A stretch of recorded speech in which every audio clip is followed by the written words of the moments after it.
రోజుకి ₹100 ఖర్చుతో ఈ మహాలయ పక్షాల్లో మీ పితృదేవతలకు కాశీ మహాక్షేత్రంలో సెప్టెంబర్ 8 నుండి 21 వరకు జరిగే తిలాహోమంలో పాల్గొనండి. నమస్కారం, సుమన్ టీవీకి స్వాగతం. నేను మానస. ఈరోజు మనతో పాటు ఉన్నారు ప్రముఖ ఆధ్యాత్మికవేత్త. 2009 నుంచి 30,000కు పైగా జాతకాలను పరిశీలించి 2013 నుంచి వేల సంఖ్యలో పితృదోష నివారణ కార్యక్రమాలు నిర్వహించి దిశానిర్దేశనం చేసినటువంటి వ్యక్తి బ్రహ్మశ్రీ నందిబట్ల శ్రీహరి శర్మ గారు మనతో పాటు ఉన్నారు. వారితో మాట్లాడదాం. గురుగారు నమస్కారం అండి. వాగర్థావివ సంపృక్తౌ వాగర్థ ప్రతిపత్తయే జగతః పితరౌ వందే పార్వతీ పరమేశ్వరౌ ఆదిత్యాయ చ సోమాయ మంగళాయ బుధాయ చ గురు శుక్ర శనిభ్యశ్చ రాహవే కేతవే నమః. శృంగేరి జగద్గురు పీఠాధిపతులకి కంచి పీఠాధిపతులకి నమస్కారములు తెలియజేసుకుంటూ కార్యక్రమాన్ని ప్రారంభిద్దాం. గురుగారు, ఇప్పుడు సెప్టెంబర్ 21 అందరూ కూడా భాద్రపద మాసంలో అమావాస్య రోజు పెత్తరామాస, పెద్దల అమావాస్య అని కూడా అంటూ ఉంటారు. పితృ కార్యక్రమాలు నిర్వహిస్తూ ఉంటారని చెప్తున్నారు. నిజానికి ఈ భాద్రపద మాసంలో వచ్చే అమావాస్యని పెద్దల అమావాస్య అని ఎందుకన్నారు? ఈ రోజే పెద్దలకు సంబంధించినటువంటి శ్రాద్ధ కర్మలు నిర్వహించడానికి గల కారణం ఏంటి? ఇది మనకు ప్రధానంగా మహాభారత యుద్ధ అనంతరం వచ్చేటువంటి సంఘటన ద్వారా మనకు వ్యాప్తిలోకి వచ్చింది. కర్ణుడు వీరమరణం పొందిన తర్వాత స్వర్గానికి ఏగిన తర్వాత అప్పుడు తనకి ఎటు చూసినప్పటికీ కూడాను రత్నమణిమయ భూషితములతో కూడుకున్నటువంటి వస్తువులే కనిపించాయి. కానీ భోజన పదార్థాలు ఏవి కనిపించకపోగా అప్పుడు ఇంద్రుడిని అడిగాడు, ఏంటి కారణము? నాకు ఎటువైపు చూసినా అన్నము దొరకట్లేదు అని అంటే, బ్రతికుండంగా నీవు ఇటువంటి రత్నమణిమాణిక్యాదుల్ని నీవు దానం చేసావు, కానీ ఏనాడు కూడా నీవు అన్నదానం చేయలేదు అని చెప్పి, అంతటా ఈ ఇంద్రుని యొక్క సూచన మేరకు యముడి యొక్క అనుమతితో భూలోకానికి చేరుకొని అప్పుడు భూరిగా అంటే ప్రపంచవ్యాప్తముగా అన్నదాన కార్యక్రమాలని కూడా విశేషంగా ఒక పక్షం రోజుల పాటు చేశారు. ఈ యొక్క పక్షము రోజుల పాటు అన్నదానం చేసినటువంటి కారణాన్ని పురస్కరించుకొని ఆ రోజు దారభ్యత అవి పితృపక్షాలుగా ఏర్పడ్డాయి. తదనంతరం అందరూ కూడా గతించిన వాళ్ళ యొక్క పేరు మీద ఈ యొక్క పితృపక్షాలలో అనగా భాద్రపద మాస కృష్ణపక్ష పాడ్యం నుంచి అమావాస్య వరకు ఈ యొక్క పితృపక్షాలు మహాలయ అమావాస్య తిథులు, మహాలయ తిథులు లేదా పెత్తరామాస్య పెద్దవాళ్ళ తిథులు అనేటువంటి నామము రూపాంతరాలు చెంది ఆ రోజు నుంచి చనిపోయిన వారందరికీ కూడా ఏ తిథిలో చనిపోతారో తెలియదు. కాబట్టి ఈ 15 రోజుల్లో వారి శక్త్యానుసారము అందరూ కూడా ఈ యొక్క సంబంధించినటువంటి పిండ ప్రదాన తర్పణాది కార్యక్రమాలు ఆచరించడం, స్వయం పాక దానములు ఇవ్వడం. అయితే ప్రధానంగా చాలామంది ఆచరించేటువంటిది మాత్రం మహాలయ అమావాస్య, భాద్రపద అమావాస్య అని చెప్పుకునే రోజున మనం ఆచరిస్తున్నాం. ఆదివారం సెప్టెంబర్ 21వ తారీఖు అయింది. ఆ రోజున అందరూ కూడా పెద్దల యొక్క అనుగ్రహాన్ని సంపాదించుకోవాలి. ఎందుకనంటేనమ్మా, మనం ఈ రోజున 5,000 మన నోట్లోకి పోతున్నాయి అనంటే దాని అర్థము మన పూర్వీకులు చేసినటువంటి పుణ్యదాన ఫలితం. కాబట్టి అందరూ కూడా పెద్దలు అనుగ్రహం కోసం ఈ రోజున తమ యొక్క తల్లిదండ్రుల తాత ముత్తాతల పేరు మీద తర్పణాది కార్యక్రమాలు, పిండ ప్రదాన కార్యక్రమాలు, స్వయం పాక దానములు అనేటువంటివి ఈ రోజున చక్కగా చేసినట్లయితే దేవతాశక్తి కంటే కూడా పితృదేవత యొక్క అనుగ్రహం వలన మన యొక్క సంకల్పాలన్నీ కూడా అచిరకాలంలో నెరవేరుతాయి. ఈ రోజున మనం చక్కగా ఈ దేవుని పూజించడం వల్ల మనకి దేవత అనుగ్రహించిందంటే దేవత అనుగ్రహించదు, పితృదేవతలు అనుగ్రహించి దేవతల రూపంలో మనకు వరాల ప్రసాదం అనేటువంటిది మనకు కలుగుతుందని చెప్పవచ్చు. గురుగారు, అందరూ పితృకర్మలు ఈ మహాలయ పక్షాల్లో చేయాలి అంటున్నారు. మరి కుటుంబంలో అంటే ఎవరు చేస్తే మంచిది? నిజానికి ఎవరు చేయాలి? కుటుంబంలో కొంతమంది చూసుకున్నట్లయితే అసలు పుత్ర సంతానమే ఉండదు, అందరు అమ్మాయిలే ఉంటారు. మరి అలాంటి పక్షంలో ఎవరు చేయాలి? అంటే ఒక కుటుంబంలో 4-5 సంతానం మగపిల్లలు ఉంటారు. చాలామంది ఏంటంటే తల్లిదండ్రుల కోసం పెద్దవాడు చేస్తే సరిపోతుంది, మిగతా 4 చేయకపోయినా పర్వాలేదంటారు. కానీ తల్లిదండ్రులు అందరినీ కని అందరినీ సమానంగా పెంచుతారు. నాకు పెద్దవాడే పిండ ప్రదానం చేస్తారని చెప్పి పెద్దవాడికే ఆస్తులన్నీ ఇవ్వడం, పెద్దవాడినే గొప్పగా చూడడం కాదు కదా. కడుపున పుట్టిన సంతానం అందరినీ కూడా ఒకే రకంగా చూస్తారు. కాబట్టి ఇక్కడ ధర్మం ఏం చెప్పబడుతుందనంటే, మనము సంతానముగా జన్మించినప్పుడు ఆ పెద్దల యొక్క ఆకలి దప్పులు తీర్చడం కోసమై పుట్టిన ప్రతి సంతానము కూడా పెద్దవాళ్ల పేరు మీద ఈ రోజున అనగా సెప్టెంబర్ 21వ తారీఖు మహాలయ అమావాస్య రోజున పిండ ప్రదాన కార్యక్రమం, తర్పణాది కార్యక్రమాలు, స్వయం పాక దానములు ఖచ్చితంగా చేసి తీరాలి. కొంతమంది స్వయం పాకం ఇస్తూ ఉంటుంటారు, అవును. కొంతమంది తర్పణాది కార్యక్రమాల వరకే చేస్తుంటారు. అది ఎవరి శక్తి అనుసారం అది. ఇప్పుడు మీరు అడిగినటువంటి ప్రశ్న, చాలామందికి సంతానం ఉండదు, తదనంతరం ఎవరు చేయాలి? అవును. వాళ్ళ పేరు మీద అన్నదమ్ములో, స్నేహితులు, అన్నదమ్ముల పిల్లలో సంతానం లేని వాళ్ళ పేరు మీద చేయవచ్చు. కొంతమంది ఆడవాళ్ళే సంతానం ఉంటారు. అవును. అటువంటప్పుడు ఇప్పుడు చాలామందికి ఆడవాళ్ళ సంతానం ఉండి చేయలేరు, అల్లుళ్ళు అయితే చేయాలి. కానీ ప్రస్తుతం ఉన్న కాలంలో అల్లుళ్ళు కూడా చేయడానికి ఇష్టపడట్లేరు, అన్నదమ్ములు ఎవరు చేయడానికి ఇష్టపడట్లేరు. అటువంటిది ఏంటంటే కర్తగా పెట్టుకొని, బ్రాహ్మణులను కర్తగా పెట్టి ఈ యొక్క తర్పణాది కార్యక్రమాలు అనేటివి చేయాలి. కొంతమందికి ఏంటంటే అనారోగ్య సమస్యలు ఉంటుంటాయి, కొంతమంది దూర ప్రాంతాల్లో ఉంటుంటారు, కొంతమంది విదేశాల్లో ఉంటుంటారు. అటువంటి వాళ్ళు కర్మభూమి అనేటి భారతావనిలో మన తల్లిదండ్రులు పుట్టి చనిపోయారు కాబట్టి ఇక్కడే చేస్తే విశేషమైన ఫలితం దక్కుతుంది. కానీ మనమేమో విదేశాల్లో ఉన్నాం, లేదా మనమేమో తల్లిదండ్రులకు చేసుకోలేని అనారోగ్య పరిస్థితుల్లో ఉన్నాం. కొంతమంది సంబంధించినటువంటి బిజీ స్కెడ్యూల్ వల్ల చేయలేకపోతారు. అటువంటి వాళ్ళు ఏంటంటే బ్రాహ్మణుణ్ణి కర్తగా పెట్టి చేయించుకోవచ్చు. దీన్ని దృష్టిలో పెట్టుకుని సెప్టెంబర్ 21వ తారీఖు రోజున మన పీఠం ఆధ్వర్యంలో బ్రాహ్మణులని కర్తగా పెట్టి తండ్రి వైపు 3 తరాలు, తల్లి వైపు 3 తరాల్లో మరణించిన వారి యొక్క ఆత్మతృప్తి కోసం ఈ యొక్క పిండ ప్రదాన కార్యక్రమం మరియు తర్పణాది కార్యక్రమాలు అనేటువంటివి విశేషంగా శాస్త్రీయబద్ధంగా చేయించడం జరుగుతుంది. జరిపించినటువంటి కార్యక్రమాన్ని వీడియో రూపంలో తిరిగి వాళ్ళకి కార్యక్రమం అయిన తర్వాత పంపించడం జరుగుతుంది. కాబట్టి అవకాశం ఉన్న వాళ్ళు 20వ తారీఖు లోపల మీ యొక్క సంబంధించినటువంటి తల్లిదండ్రుల వైపు 3 తరాలు పేర్లని ఇవ్వవచ్చు. ఎవరు మాకు చాలా మటుకు సరిగ్గా తెలియదన్నప్పుడు వాటికి ఒక మంత్రం ఉంటుంది. ఆ మంత్రం ద్వారా అందరికీ సర్వే సర్వత్రా పిండ ప్రదానం చేసిన, తర్పణం చేసినటువంటి పుణ్య ఫలితం దక్కుతుంది. కొంతమంది శక్తి లేని వాళ్ళు ఉంటారు, ఇటువంటి కార్యక్రమాన్ని నిర్వహించుకోలేని శక్తి లేని వాళ్ళు కూడా ఉంటారు. అటువంటి వాళ్ళు స్వయం పాకదాన రూపంలో ఎవరైనా కానీ సహాయ సహకారాలు మన పీఠానికి అందించవచ్చు. గురుగారు, ఇప్పుడు స్వయం పాకం దానం చేయాలి అని మీరు అంటున్నారు, కొంతమంది చేస్తూ ఉంటారు కూడా. అయితే ఆ రోజున స్వయం పాకం ఇవ్వడానికి వాళ్ళకి అవకాశం లేకపోతే, లేదంటే బ్రాహ్మణులు వాళ్ళకి టైంకి దొరకకపోతే అప్పుడు ఎలా చేయాలంటారు? ఎవరికి ఇవ్వచ్చు ఆ స్వయం పాకం? స్వయం పాక దానము అనేటువంటిది సాధారణంగా పూర్వకాలం నుంచి వస్తున్నటువంటి ఆచారం. బ్రాహ్మణులకి అందించాలి. ఎందుకనంటే మంత్రము చేసి ఈ పిండ ప్రదాన కార్యక్రమం, తర్పణాది కార్యక్రమాలు చేసినటువంటి వ్యక్తి వాళ్ళ ఇంట్లోనే భోజనం చేసుకునే అలవాటు ఉంటుంది కాబట్టి, ఎక్కడ కూడా భోజనం చెయ్యరు కాబట్టి బ్రాహ్మణులకి స్వయం పాకం అనేటువంటిది ఇవ్వాలి. స్వయం పాకం బ్రాహ్మణులు లభించినటువంటి పక్షంలో మన ఇంటికి వచ్చేటువంటి హరిదాసులు ఉంటారు కదా, వాళ్ళకైనా ఇవ్వవచ్చు. లేదు అనాథ శరణాలయంలో కానీ, వృద్ధాశ్రమంలో కానీ మీ యొక్క శక్తి కొలది అన్నదాన కార్యక్రమాలు వాళ్ళ పేరు మీద చేయించవచ్చు.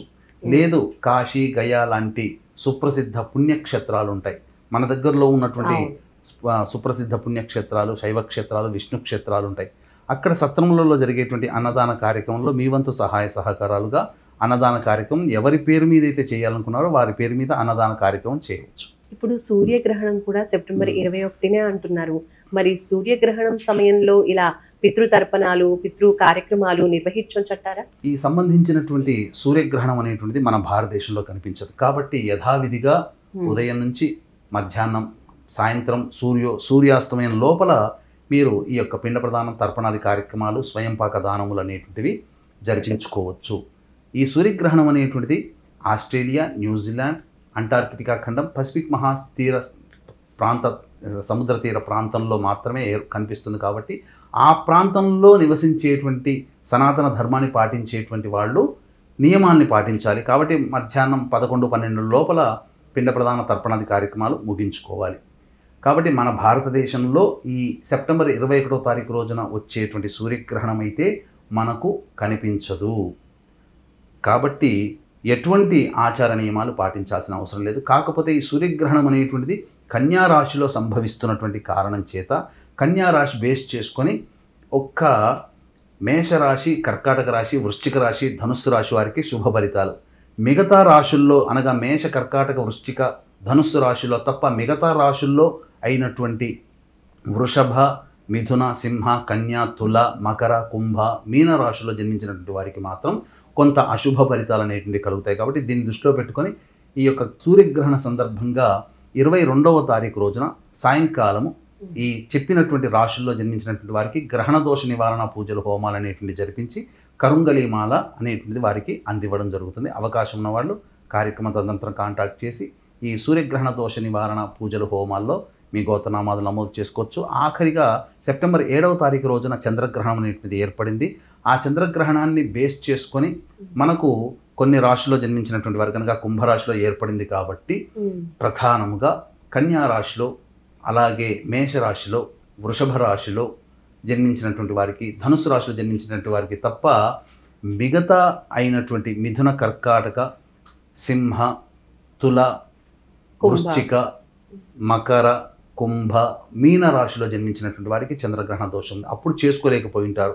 కాబట్టి గ్రహణం ఏ నక్షత్రంలో వస్తుందో ఆ నక్షత్రం ఏర్పడినటువంటి మళ్ళీ తిరిగి వచ్చే నెలలో ఆ నక్షత్రం వచ్చే లోపల గ్రహణ దోష నివారణ చేసుకోమని మనకు ధర్మశాస్త్రం చెప్పబడి ఉంది. కాబట్టి సర్వే సర్వత్రా ఈసారి సూర్యగ్రహణం చంద్రగ్రహణ ప్రభావము 12 రాశుల మీద కూడా ఉంది. కాబట్టి అవకాశం ఉంటే, దైవానుగ్రహం పొందే అవకాశం ఉంటే 12 రాశుల్లో జన్మించినటువంటి వారు ఈ సెప్టెంబర్ 22వ తారీఖు రోజున మన పీఠం ఆధ్వర్యంలో జరిగే సూర్య చంద్రగ్రహణ దోష నివారణ పూజలు కార్యక్రమంలో గోత్రనామాలు నమోదు చేసుకోవచ్చు. కరుంగలిమాల వాళ్ళకి అందివ్వడం జరుగుతుంది. గురుగారు, భాద్రపద అమావాస్య రోజు ఒకవేళ ఆరోగ్యం బాగోలేకనో లేదా పరిస్థితులు అనుకూలించకపోతేనో ఇలా పితృకర్మలు చేయలేకపోతే వాళ్ళు మళ్ళీ తర్వాత ఎప్పుడైనా చేసుకోవచ్చు అంటారా? కొన్ని కారణాంతరాల వల్ల ఇంట్లో ఈ పితృకర్మలు చేయాలి అని అంటే మగవాడు ఎంతనో భార్య కూడా అంతే. కాబట్టి చేసేటువంటి కుటుంబంలో భార్యకి ఏదైనా కానీ ఋతుమతి కనుక అయినా, అలాగే చేసే వ్యక్తులకి అనారోగ్య సమస్యలు కొన్ని బిజీ షెడ్యూల్లో ఉన్నప్పుడు వాళ్ళు స్వయంగా చేసుకోలేకపోతారు. కాబట్టి అటువంటి వాళ్ళకి సంబంధించి మన పీఠమాధ్వర్యంలో ఎలాగో 21వ తారీఖు ఈ యొక్క పిండ ప్రదాన కార్యక్రమం చేసుకుంటాం. స్వయంగా చేసుకోవాలనేటువంటి కోరిక కూడా వాళ్ళకు ఉంటుంది. కాబట్టి అటువంటి వాళ్ళు ఏం చేయాలంటే ఆశ్వీజ అమావాస్య రోజునైనా కానీ ఈ సంబంధించినటువంటి కార్యక్రమం ఇంట్లో జరిపించుకోవాలి. ఆశ్వీజ అమావాస్య లోపల వాళ్ళ పెద్దవాళ్ళు చనిపోయిన తిథి రోజునైనా కానీ ఆశ్వీజ అమావాస్య లోపల అయినా చేసుకోవచ్చు. లేదా ఏ తిథో తెలియదు కాబట్టి ఆశ్వీజ అమావాస్య రోజునైనా కానీ చేయవచ్చు. ఎందుకనంటే పితృపక్షాలకు సంబంధించి భాద్రపద పౌర్ణమి నుంచి పెద్దలు, చనిపోయిన పెద్దలు ఈ భూమి మీద ఈ రోజునైనా వాళ్ళ కుటుంబ వంశ వారసులు పిండ ప్రధాన తర్పణాది కార్యక్రమాలు ఇస్తారని ఎదురు చూస్తారు. ఎప్పటి వరకు ఎదురు చూస్తారు? ఆశ్వీజ అమావాస్య వరకు ఎదురు చూస్తారు ఎంతో ఆశగా. కాబట్టి పెద్దల ఆశని మనం పక్కకు పెట్టకూడదు, వమ్ము చేయకూడదు. కాబట్టి మనకు కనిపించే దేవతలు పితృదేవతలే. కనిపించని దైవం కోసం ఎంతో పూజలు, ఎంతో ధనాన్ని వెచ్చిస్తాం.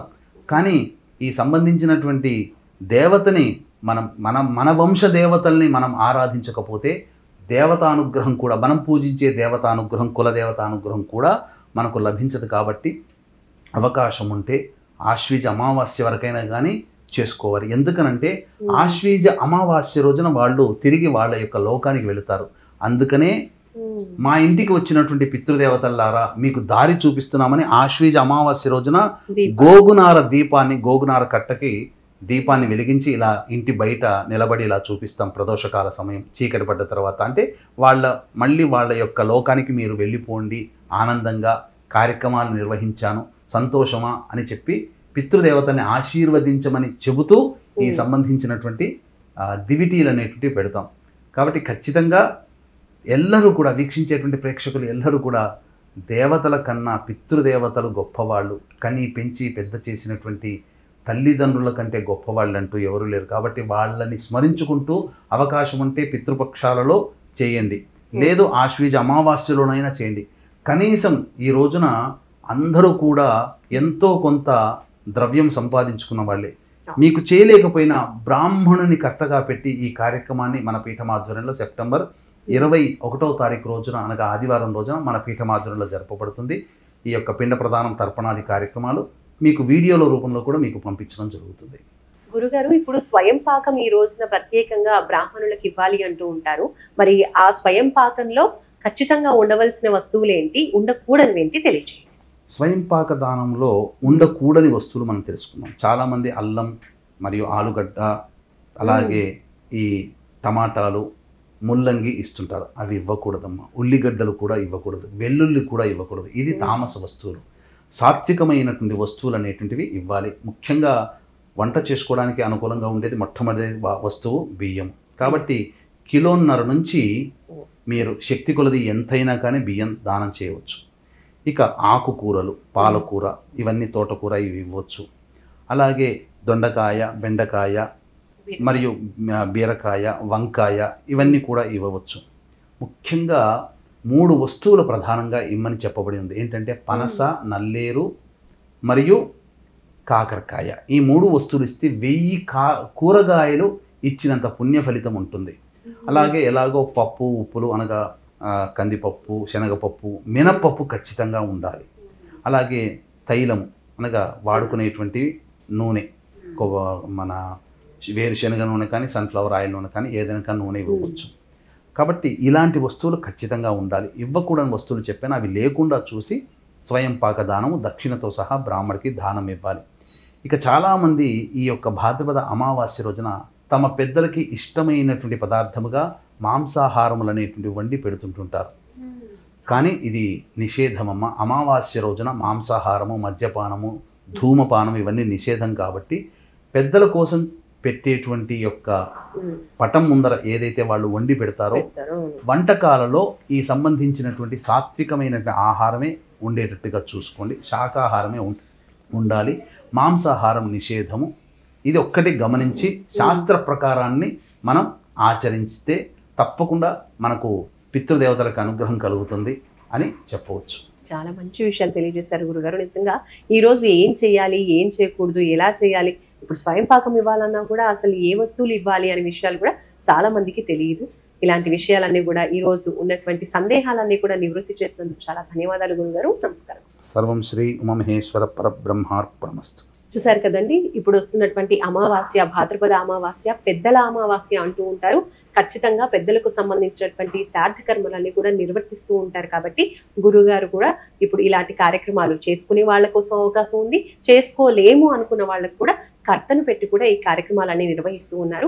అలాగే ఆ రోజు మనం విధిగా చేయాల్సినటువంటివి ఏంటి అనే విషయాలు కూడా తెలియజేశారు. కాబట్టి తప్పకుండా ఈ విధంగా మనం ఈ అమావాస్య రోజున పెద్దలకు సంబంధించిన కార్యక్రమాలు నిర్వహిస్తాము. ఇంకా ఏవైనా మీరు కూడా గురుగారి తరఫున ఇలాంటి పూజా కార్యక్రమాలు చేయించుకోవాలి అనుకుంటే కూడా స్క్రీన్ పైన కనిపించే నంబర్స్కి కాల్ చేయండి. చూస్తూనే ఉండండి సుమన్ టీవీ. నమస్కారం.